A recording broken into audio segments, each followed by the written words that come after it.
We had this thing come out, it was considered the devil when it first came out to the auto industry.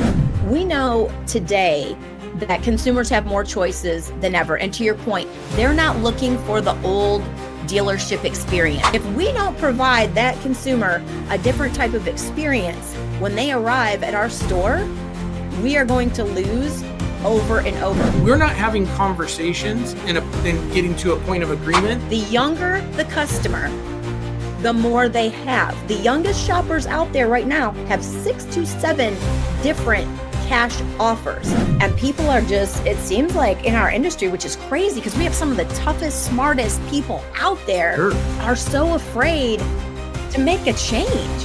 Right? When we talk about fears, I think managers are afraid to fail. Owners are afraid to fail. Like everyone's afraid to fail. And are you wasting your time and money on inefficiencies in the business? Are sales down and lead conversion rates are low? Are you having problems building or maintaining inventory levels? What does it really take to win in the automotive industry? get the cars that make sense for your store rather than just wishing at an auction. So it gives you that better control. With over 25 years of experience, Darrell the Wolf Steed isn't just another industry voice. He's the guy who's out there solving real problems for dealers just like you. They'll even say in the Pacific Northwest where you're at that it's a tougher market.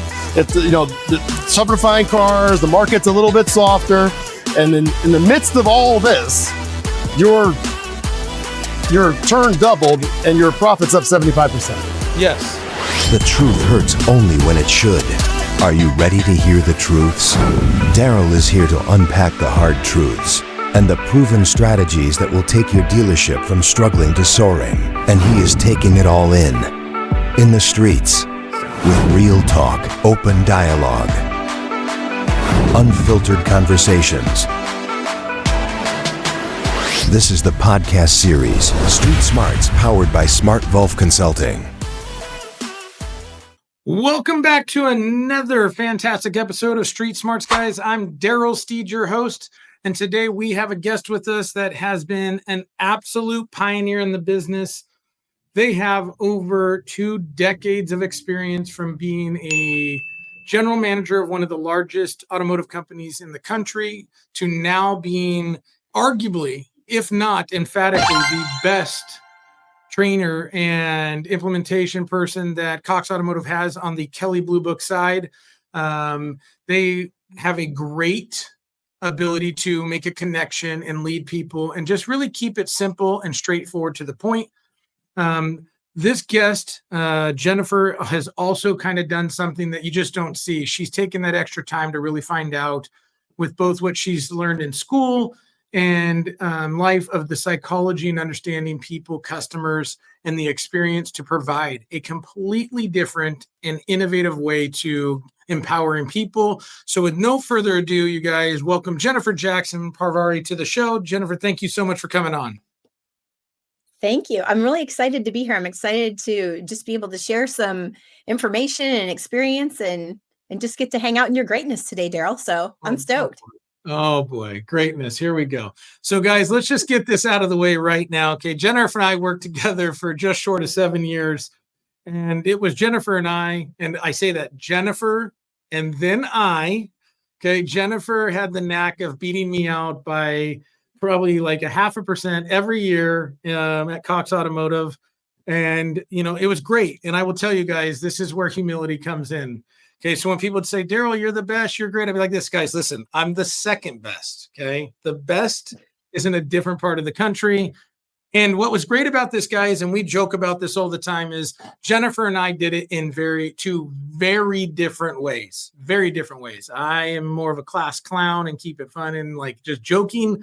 And Jennifer was more of understanding the person and like really doing getting to figure out how they learn it and how they absorb it. So it just kind of goes to show you that there's not one particular way to get somebody to engage and connect and learn. It can be done 2 different ways. And with that being said, guys, when I say it was within percentage of it, both of us had cancellation or what they consider churn percentage under 0.7%. So it's not like it was, this huge amount. It was just we had passion for it. We took care of it and we knew that the customer always came first. so that you guys can see when we say that I'm the best, she's the best, it just becomes this running thing.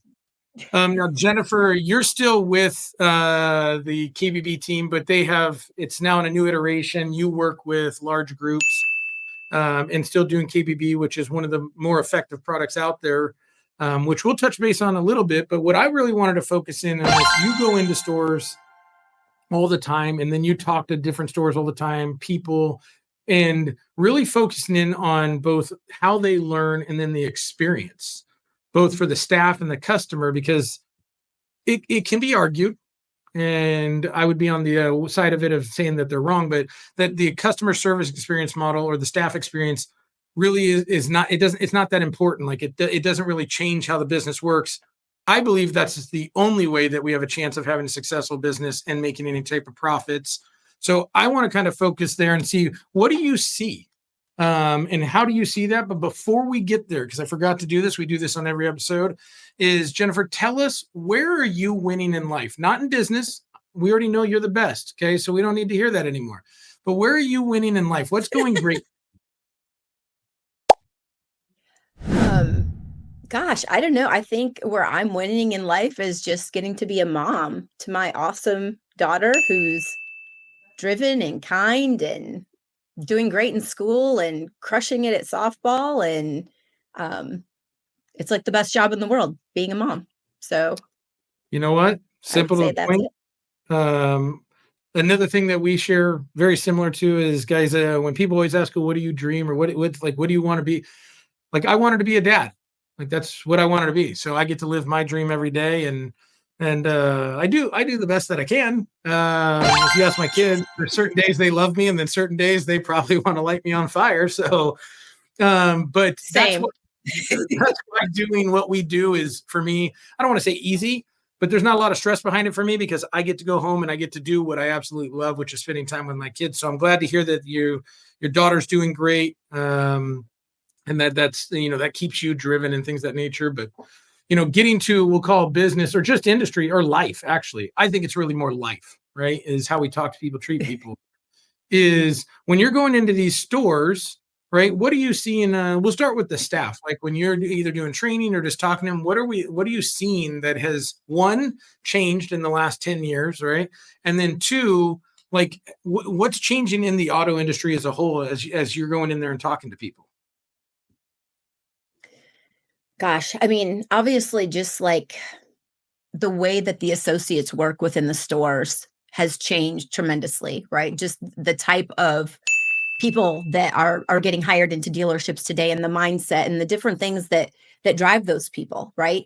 A million years ago, when you and I started, right, it was always a certain type of individual that would go work in a dealership, and it was strictly because I know that's where I can make the most money, and whatever we had to do to make the money, that's kind of what we did. And along with that, consumers didn't have as many choices as they do today, right? For different experiences that they want to have when they're dealing with automotive, whether they're purchasing a car or whether they're selling a car. So back in the day, right, it was always kind of like in the dealership, it's our way or the highway. And everything was a little bit just kind of more rough how we would do things, right? And it was the same way with the way the associates were treated. It was like, you're going to work 7 days a week and you're going to work bell to bells, and it is what it is, right? Like the money or go do something else. Yep. Today, what we see, obviously, it's a different generation of people that are working in dealership. And as we know, they are driven differently in some ways, but similar in some of the other ways. We still hear a lot of people that get into the car business because they want to make good money. But they definitely want to be treated differently. And that's, that hardcore way of managing people in the dealership just isn't as effective anymore. And then also on the consumer side of it, right? Like, consumers have choices, and the better we treat them, the more transparent our processes are, the easier it's going to be for us now to make money, right? We can do it the nice way and make a lot of money now. Whereas before, we felt like we kind of had to do it the hard way. So does that kind of make sense, Darrell? Is that kind of what you're... Yeah, I mean, it's just like when we're seeing how it's different, right? And I'm glad that you said it the way that it's not effective anymore, right? Because we talk about that is, like, for instance, right? When I got into it, late 90s, got into the business, and now you look at it is the baptism by fire, or, I mean, I remember having deals thrown at my head and saying this is garbage, and, and all kinds of things that, let's get real, if we did in certain states or we did now, would not go over the way you thought it would go over. And what I think is interesting is that we really haven't changed any training regimens. We haven't changed how, like, the older people or seasoned people, giving them that ability or forcing them, in a sense, like telling them they have to get this training so that they can react and interact with millennials, Gen Z, and soon to be Gen A, right? Gen Alpha, because they're going to be coming into the business in a couple of years, and they communicate differently, they talk differently, they react differently. I don't want to say softer, but there is an aspect to that, because they say, the hard times make soft people make hard times, and that kind of goes in full circle. But I would say they're more sensitive. There's a little bit more feeling inside. It's less rigid or less just like to the fact. And so I think it's very interesting that we don't either empower or that we don't find it important in our business now, in any business, not just the automotive, that we should be teaching people now the different conversation techniques, different communication techniques, to where we now can relate to those younger generations. Like, I'm not going to relate to them on their music. Like, my son turns on music and I go like this, like, sweet Jesus, please turn it off. I don't think we need to You don't have a TikTok channel yet? I just can't. Like, everybody with the name Lil in it, and then he, like, there's like 50 of them and he wants to listen to it. I can't. Like, I've listened to 2 of them that I can understand the words. And so that makes me old. I get it. My parents said the same thing about me. But when we talk to them, like, how do we talk to them to where we're not talking down? I'm glad that you brought that up, because as you know, I have done a recent study on millennials and automotive sales, right? And trying to find out what motivates them, what, drives their job satisfaction and their performance, and what drives dissatisfaction. And you would not believe the number of people that were interviewed that were so almost sad about how they were kind of being treated, but how the way they were onboarded, right? They're brand new to this job. Many of them said, I interviewed with this manager and I was so excited to start, and I never got to talk to them. I don't talk to the manager ever. I was brought in and sat down next to somebody that worked in that department, and they were told to train me. And what we're finding is the people that are training them are not performing well, and they're not giving them good information, and it's not helping them. And right? You see it, right? Yep. And they found it super, super frustrating. And then manager tells them to go out and, serve a number to a customer, or, give them the value on their vehicle. And these associates are not equipped to have the conversation and to, getting thrown into the fire, and they're trying to do their best. It's not going well. They go back to their manager. The manager's yelling at them, but the manager's done nothing to help them understand and help them learn. One thing that I will say too is the good experiences that some of the associates talked about were like, my manager is so good. Like, he knows that I'm new, and he will go out there with me and sit with a customer so I can watch him and see what he's saying and how he's doing it, so I can learn how to be better. Sure. And that's huge, right? It's just common courtesy. Help someone. They're new. They don't understand. And we can't expect them to just like, okay, great, I hired you. Oh, now you just got to go do the job. Like, it's ongoing training and just emotional support, honestly, for a lot of these people that are so new, being thrown into situations that they've never been in. And they're just trying to do their best by the consumer. So many of these associates that I've been talking to, they want to help people, sure, right? They want the customer to have a really good experience, and they want to feel good about what they're doing and helping someone, right? And I think we've got a long way to go with just how important training is, and not just here's how you enter a deal, here's how you print out, a buyer's order, but really how we interact from the time we meet the customer and kind of take them through that experience. Sure. Now, guys, as we're talking about this, right, I don't want anyone to think that this is like a witch hunt on all people. It is. But I don't want you to think that, but let's say it is. Is that what we understand is there's a couple things that Jennifer just said that was really fascinating, right? One is you guys have done an incredible job in the industry at getting people that you hire to understand it is about customer service. Because what she said is the people you're hiring, they understand that. They want to do that. Like from go, they're like, they understand we're in a customer service business. I need to take care of the customer. So great, good job. You guys should all be rewarded on the fact that what you're telling people is resonating on what their job is. So we've got step one down, guys. We have now been able to impact people to understand we are not in a sales business, we're in a customer service business. And that's where the cliff has now fell off, because you've got people to understand we're in a customer service business, but none of you have ever had training, formal training, informal training of what customer service looks like. And so you're not training those people to then handle the customer service aspect. You've got them to understand that's what it's about, but now you want them to do an old school boiler room type of sales operation. So we need to get better there. And where I want to really lead into that is when we're talking about getting better, I don't know if you guys have experienced this or not. And Jen, when you're training stores and then just talking to people, it'd be real interesting to get your insight on this is what I have found in the last 6 to 7 years. Okay. The last couple when I was with KBB, and then the last 4.5 as being a consultant and doing it in a different way is customers now, especially like with trade values, it used to be they would lose their mind. I mean, they would get so pissed and they would get angry and they'd get everything else when you give them a number because they thought they were getting ripped off or they thought like they had another number. And what I've seen transition, which is really interesting, and it's funny how dealers aren't taking notice of this, is now you'll just see customers come up with an excuse. They've now taken a passive approach for the most part. And they'll be like, my wife's not here, my husband's not here, or yeah, you know what, let me think about it. I'll get back to you tomorrow.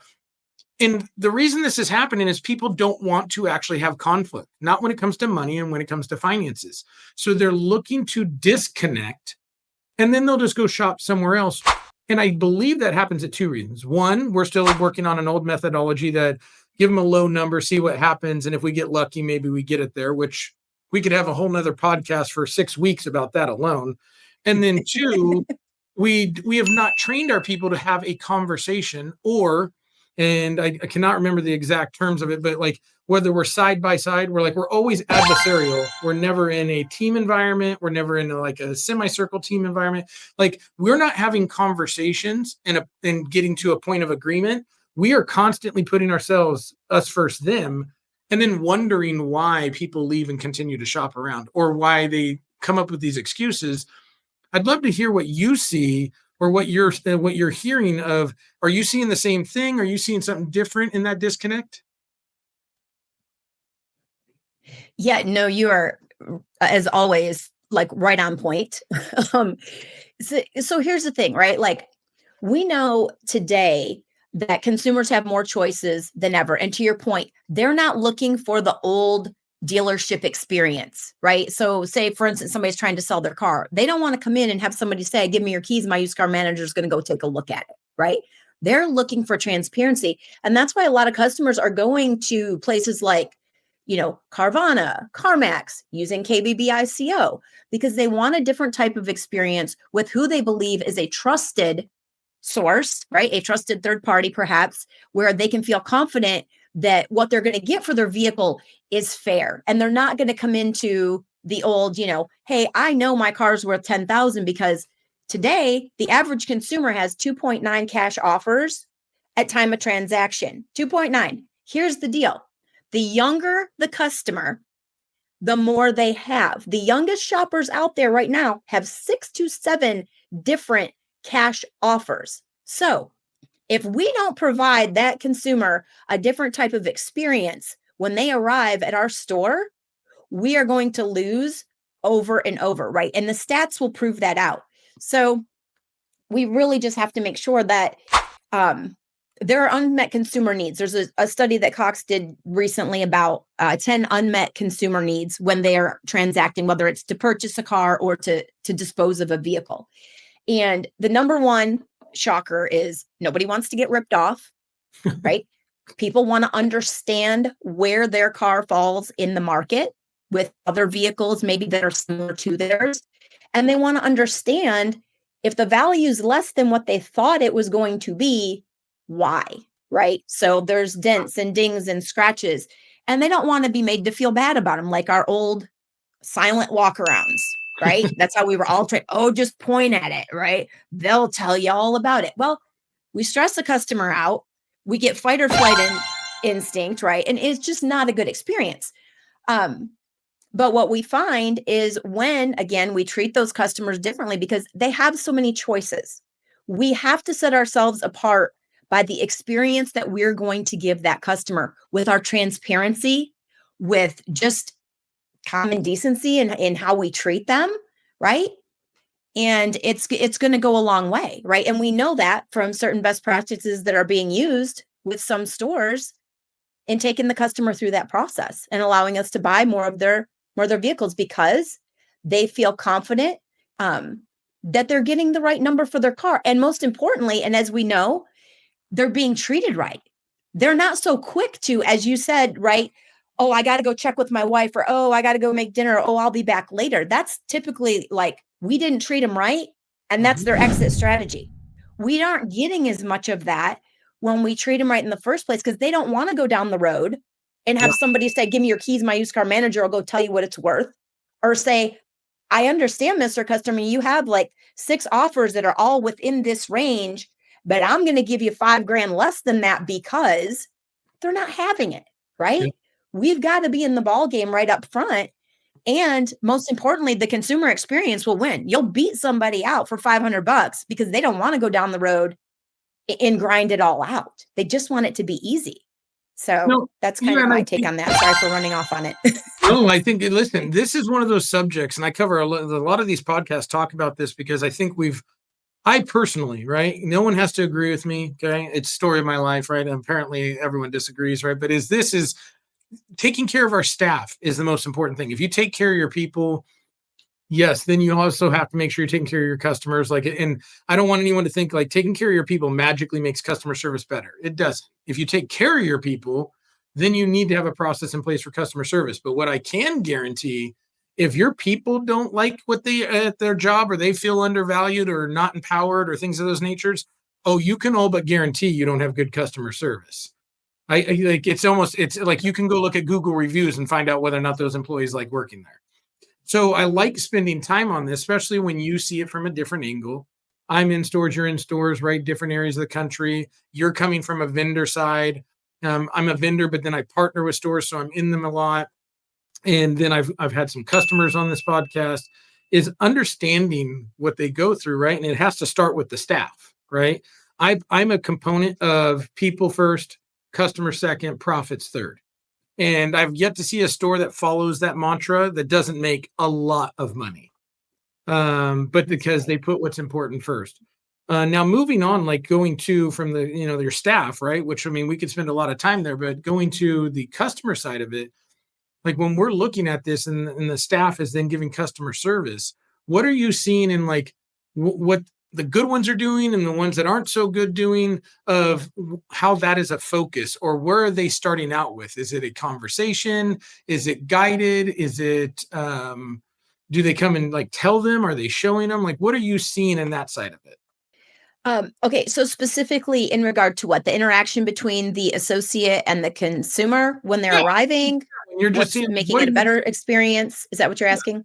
Yeah, like what are they doing, or what are they saying? Like, are you seeing some stores that just they tell customers? Are they showing them? What are you seeing, the goods and bads?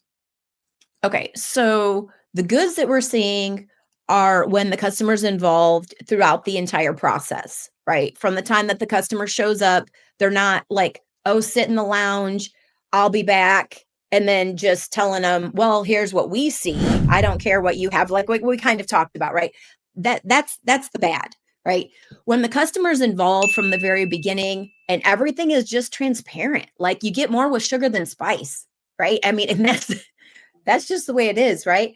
I will also say the good is also those associates that talk about having autonomy to help the consumer and to actually, say if it's an acquisition, walk around their car with them, editing their offer, explaining why certain things in the like purchasing process, right? Being able to work their own deal, right? Being able to submit to finance if they need to, and things like that. That came out a lot, right? That the associates were very happy. They had some of the highest customer service out there because they were, they had autonomy. They could help the customer A to Z when they come in. They weren't standing at the desk for 30 minutes waiting for somebody to give them something, because the reality is most of our customers can do a deal by themselves all online, right?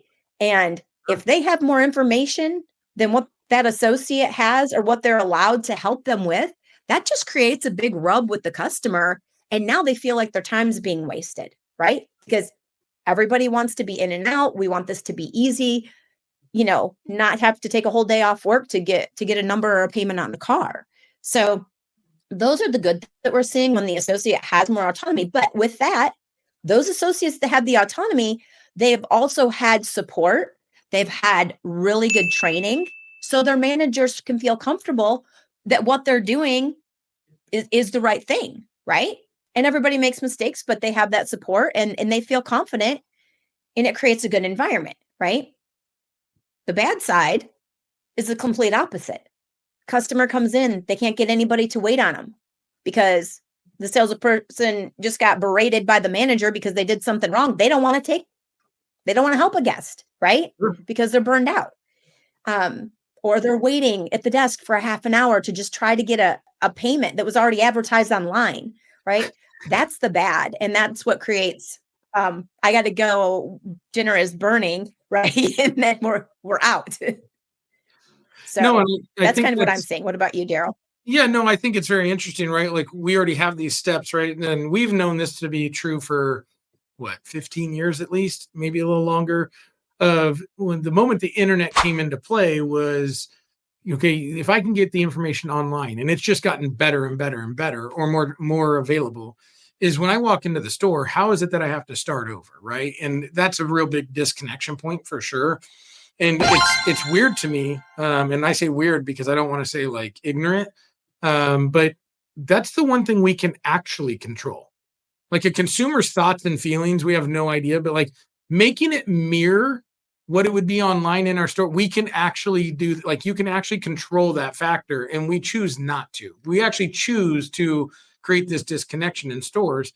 And so I just always go like, that's odd. Like, let's cause confrontation when someone's spending a lot of money. This seems like a really, really sharp plan. But on the other side of it with customers is, I think we have come to a paradox or, roadblock in the system of we have now focused on for the longest time when it comes to training, developing, whatever it may be, to tell people how to do things rather than show. And then I'm even going to go one newer is, or ask. For instance, when I do my training, whether it's in Street Smarts or SmartWolf, everything is question-based. There's rarely anything that I tell. Why? Because as one of my guests said really simply, we have 2 ears and 1 mouth. Let's use what we have more of. And typically customers will tell you exactly what they need or want. Does not mean you're going to be able to do it, but they will give you the path on how to create and earn their business. But I'd be interested to hear what you think when it comes to the telling model rather than the showing or asking model. So, I mean, you got to do a little bit of everything, right? A little bit, because if you're giving somebody information, of course, you're going to have to tell them the information. However, you just have to people have to be more perceptive on how people learn, right? And there is nothing wrong, especially with like an associate, for instance. You have a new associate at your store, ask them, how do you like to be managed? Right? How do you learn best? Is it best if you come out and I show you? Is it best if I tell you and observe you? Like, what is going to work best for you? That's a great first place to start, right? Especially with an associate. And like I said, I talked about earlier, a lot of people talked about in the study that they really appreciated a manager that went out and showed them, and that was right by their side when they had a problem, or if they got to a blocking point with the customer, they went out there and kind of showed them how to overcome those things. On the flip side, there were people that said, my manager came out and blew up my entire deal because I had such a good rapport with this customer. We were talking, I was explaining things, everything was going great. And he came out and tried to hardcore close somebody. And they're like, I really hope you get a different job because he just ruined it for you. And I'm so sorry, like apologizing to the associate because of how bad that manager interaction was. And they ended up, losing that deal. So I think it's a combination of all. I think with everything, when you're explaining, asking questions, really just trying to educate, whether that's the customer or whether that's an associate that you're working with, the more education everybody has, right? The people that come into our a lot of information, but it doesn't necessarily mean that they really understand it all. And when we can explain things in a way that they can absorb it and we don't sound shady or like we're trying to pull something over on someone, I mean, it's a lot easier to make deals, car deals, acquisitions, customers for life by just treating them differently, right? That's one of the big rubs in the car business now more than ever, right? Because customers have so many choices. They do not want to come in and have a car guy or a car girl be like, look, it's this because I say, and I'm the expert in this, right? That still happens today. They're not having it. They want somebody that's going to be more of an advisor, right? Really somebody that's sincere in trying to help someone, and we'll make money all day long. So you just used the word advisor, and advisor, I think, is one of those great words to really latch onto and kind of get a better understanding of what that means. So those of you guys with automotive industry stores, or you're in it, we have this cool thing. We just added it to the stores. It's called service. It's where we actually fix cars. And we have people write these things up. They're called service advisors. Now, oddly enough, you guys may not know this. And if you do know this, okay, you guys understand why I was being a smartass about this. Service advisors, when they did surveys across the dealership, are the most trusted position in your store. And every single year, it's not close. They win every single time when they survey, like when people are getting surveyed, what they think. And service advisors are the most trusted people. And I think that's really relevant because a service advisor is trusted because they're not a mechanic. So they're just relaying information from what the mechanic told them to the customer. And then they're advising them on the good, better, best, or the what we think you should do, and then everything you could do, right? They're giving them options. They're never telling them anything. It's just advice. And I think that's a very interesting proposition when we think about it, is that is where 90% of the money is made in a store from when it comes to net income in the really good operations, 70% in the not so good operations. And because it's an advisory role, because they're really just customer service people that are giving them the options, A, B, or A, B, and C, and then giving them advice and then letting the customer take that education and then make the best decision. So that's kind of an interesting concept when you say advisors. Why are we not, and I would love your opinion on this because we don't have any facts behind this, but why are we not training our salespeople to be advisors rather than trying to get them to all be these magical or unique type of salespeople, than rather just advising people, educating them, and creating that experience?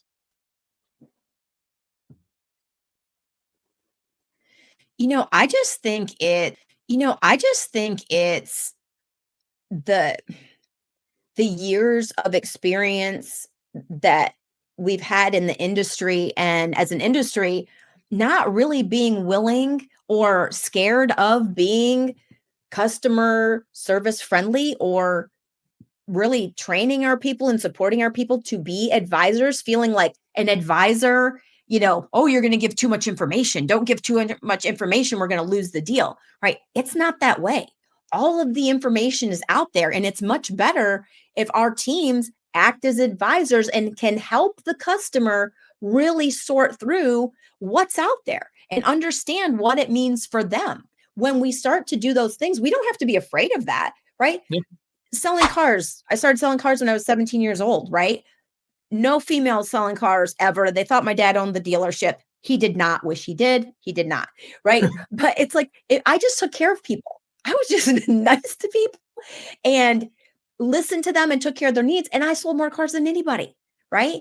And it's not a hard concept. You get more with sugar than spice. You're going to make a lot more money helping people And there's nothing to be afraid of. The more you help people, the better that is. I mean, in the world in general, right? Just being kind, helping people.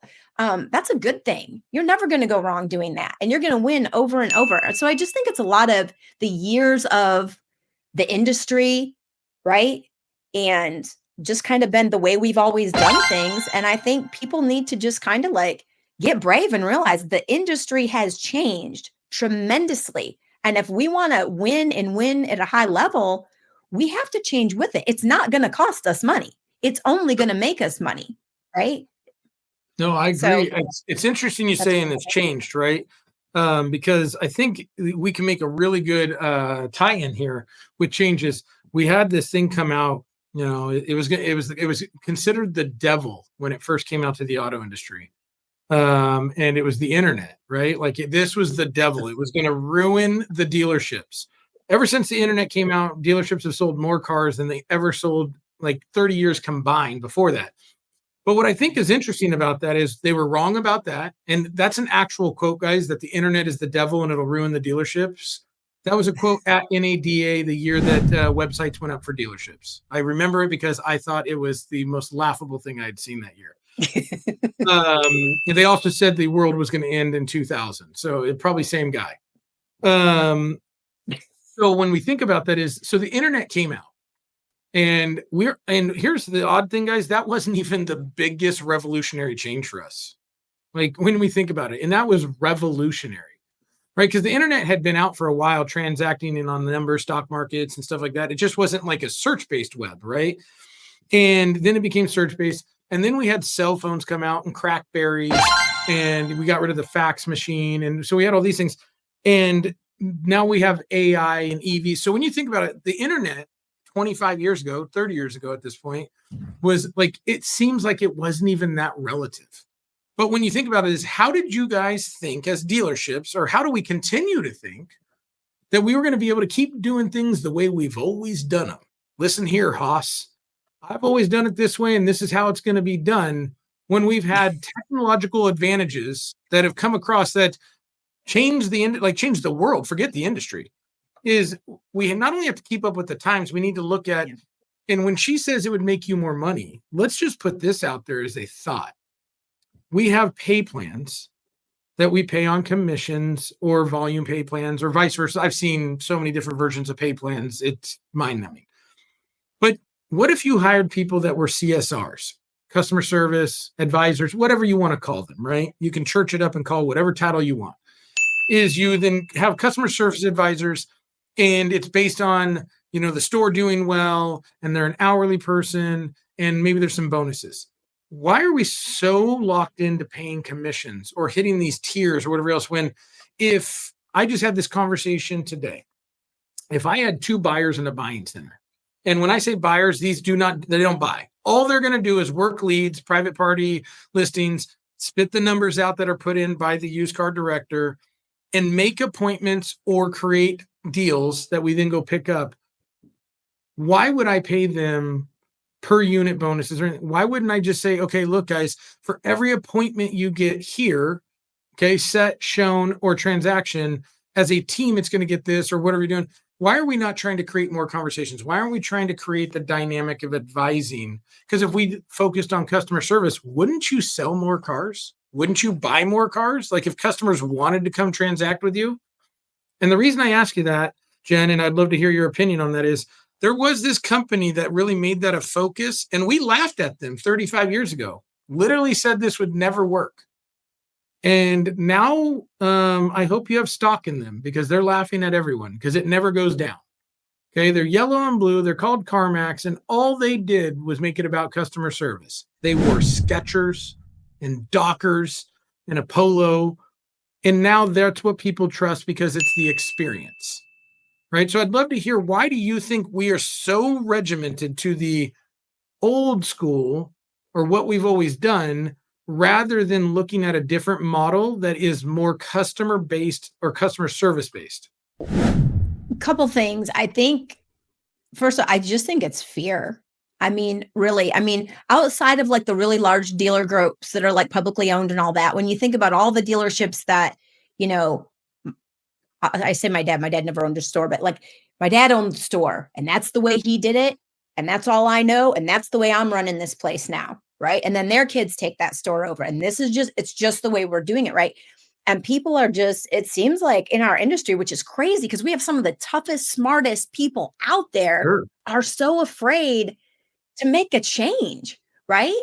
And you're not going to go out of business trying to make a small adjustment. Right. Like it's not going to happen. Right. It's only going to help you. And to your point about CarMax, the experience, CarMax, I shouldn't say it out loud, but we all know the average gross that CarMax makes is way more than dealerships, and people are happy to go in there and way overpay for cars from the CarMax guy. It's insane. But again, like I said, it's the experience. You Sure. give the nice experience, you're going to be making money hand over fist, right? And doing it the right way is the most important thing, right? Sure. You can make money doing it the right way, not trying to rip somebody off on their trade or otherwise, right? Nope, Gross I follows agree. volume. No, I I stand on that. agree. Yeah, What no, I I said. agree.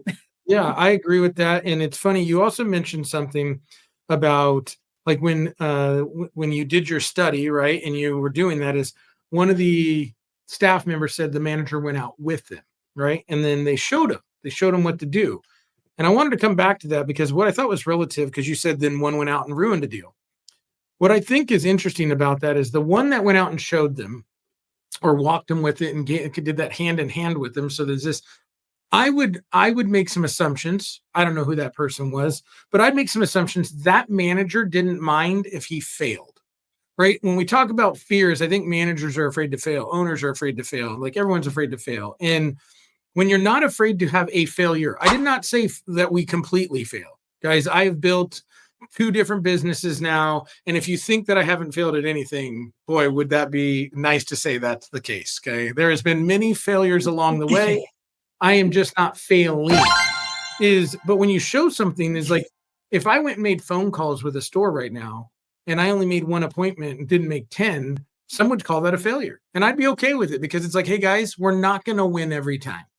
But what I'm not opposed to do is showing you that even someone that's really good at what they do is going to fail. Like they're going to have some situations where, hey guys, it just didn't work the way we thought it was going to. That's just life.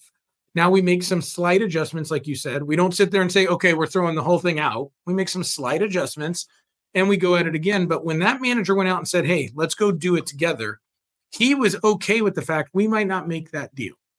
This one might not happen. But I want to show you what you should do to take care of the customer so that you know if we do this every time, it has almost been proven every time I've seen it. And then in almost every study is you win more than you lose when you do it the right way, when you're not trying to angle, when there's no manipulation. And the guy who ruined the deal was going out there for a very different reason. He was going out there more from an ego standpoint, the bravado. He wasn't trying to show anyone anything. He was trying to prove a point, which in turn means we weren't delivering it the right way. So I find it interesting when you say fear, but can you be and I hate the term manager. Yeah, it's just, it has no relevance in today's business model, the way it's being used. But can you be a leader, a coach, influencer, whatever you may want to be, and go out and say, look, we're going to do this together. And then preface saying, we're not going to win every battle. But what I want to do is show you how to do it the right way so that we can win more than we lose. But I do think you're right. I think fear is what stands in the way of people because they think if they fail, we judge them on their failures rather than acknowledge their wins, which is an industry issue. But again, guys, if we won every time, okay, you would own your own store. You would do whatever you need to. You'd be magical. So we all know we don't win every time. I think we need to kind of take a step back and say, don't go out there thinking you're going to fail. I'm not telling you to have that mindset. I'm telling you that it happens. But if you go out there with the right intentions, when you train your staff, you talk to your customers, you will see that your failures become much less because people want to do business with people that are honest, that are transparent. I think we have to let that fear go. We have to let the fear go that if I make one mistake, that I'm fallible or whatever it may be, or I'm ruined, or I have a personal story. I actually had a podcast with a previous owner that I worked for, the first buying center I ever built at Mercedes-Benz of Fresno. And I remember it very vividly. I bought a Porsche, 911, and it did not have the Chronos 2 package on it, which at that time, I did not know that that was like a walking kiss of death by buying that car without that package, because it became a paperweight. So I bought it. I thought I made a great deal on this. We were going to sell it and we were going to make a pounder and it was going to be great. That car sat there for 90 days. I'll let you guys just think about the rest of the story. We definitely lost money when we had to wholesale it, a lot of money. Like enough to where the owner and the GM came to me and said, hey, we need to talk. Now, mind you, they did not beat me up. They didn't sit there and threaten me or anything else. They said, hey, look, what happened? I explained to them. They said, okay, you need to obviously get more adapt to these things, learn more about these. And they said, buddy, you're killing it. You're doing a great job, but you get one of these. Okay. Because we can make one mistake, but we can't make the same mistake twice. But like, we're not letting you go. We're not writing you up. We're not this, but we wanted to understand, like, were you asleep at the wheel? Or like, was this a mistake or whatever it is? And everyone's allowed to make a mistake. Now, if you think I didn't make other mistakes, I made plenty of other mistakes. I just didn't make $30,000 losing mistakes anymore after that. So that was a valuable lesson to understand that, like, do you have the right people that talk to you, that guide you through it, that coach you, and then not having the fear of, like, I didn't stop buying cars at that point. I didn't go, oh my God, I just lost all this money. Now I'm afraid I'm going to lose. No. If anything, I got more aggressive. I just became more attentive of cars that I wasn't familiar with to ensure I had the right information. Now, with that being said, Jennifer, I'd love to hear, like, in your day-to-day operations, where do you run into that, or where have you had a situation where you've had to kind of go into it, understanding that it may fail or there may be failures, but you knew that you had to do it the right way regardless?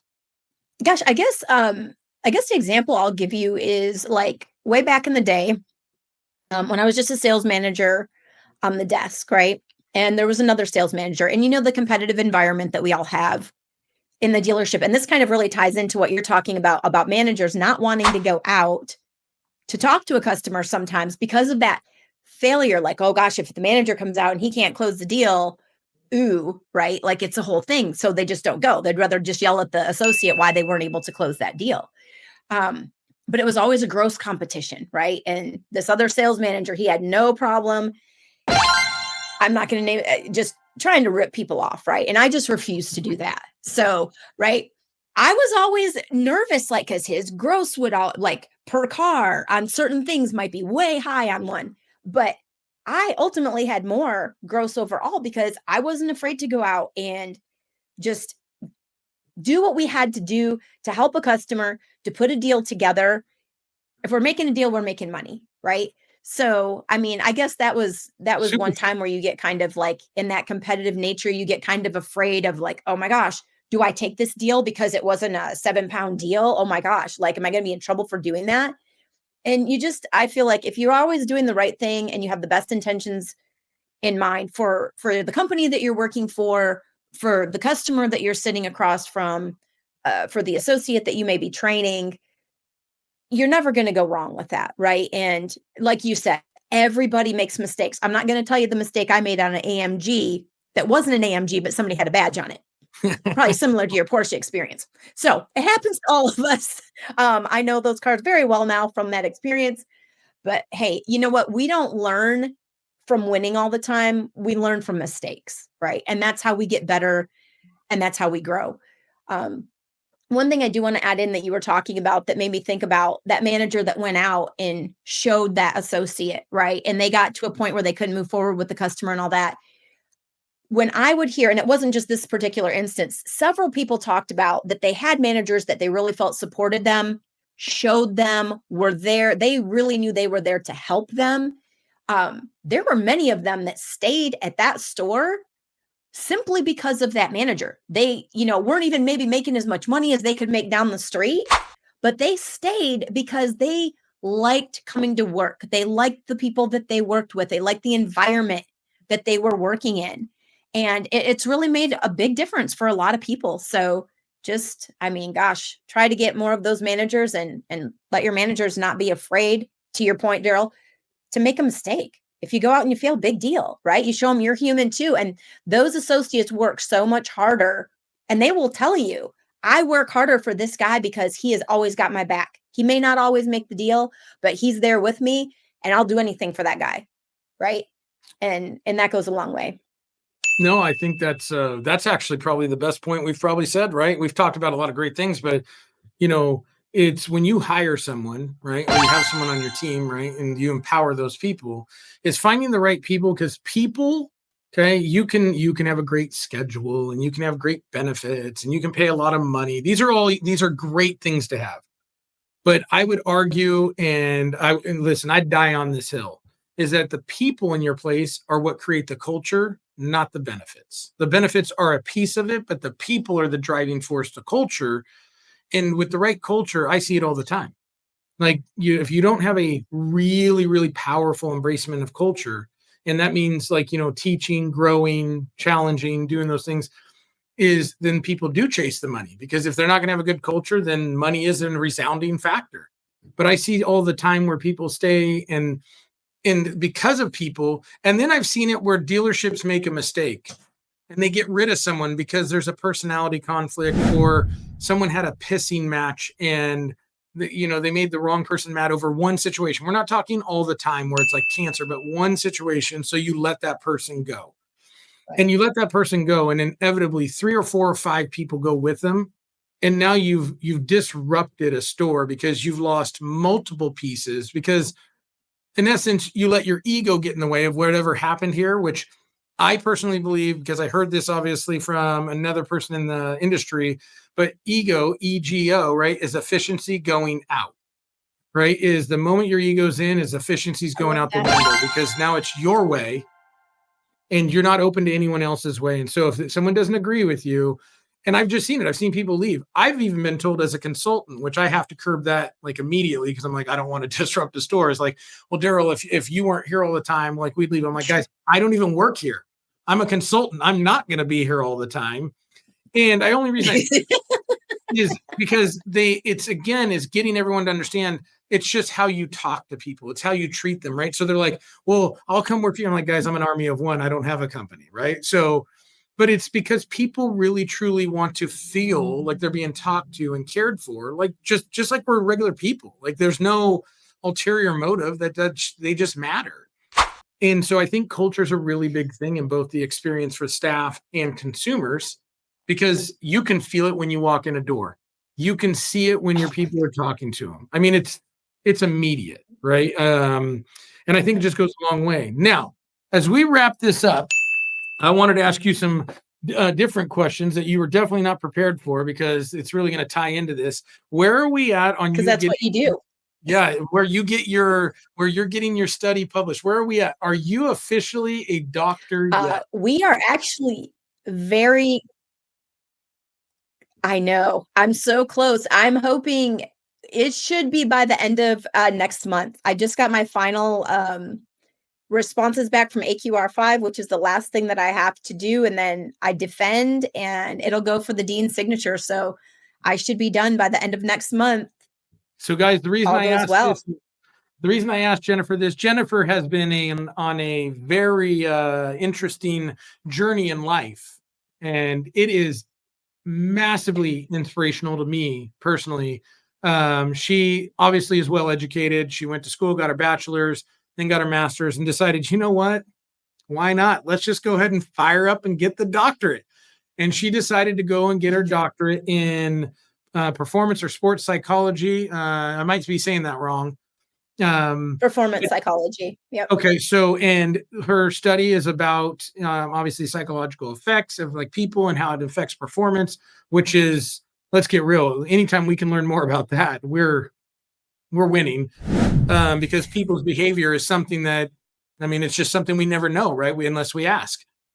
And so she's very close to that. And the reason I also bring that up, guys, is we are getting information. We are getting real insights from a bona fide soon-to-be doctorate, okay? I mean, let's get real. It's the most prestigious guest we've had, okay? I mean, soon PhD, right, in front of this title, okay? Which I think is something we need to give her, we need to give her flowers here, because she is a mother, right? She's taking care of her mom. She works a full-time job. And when I say she works, guys.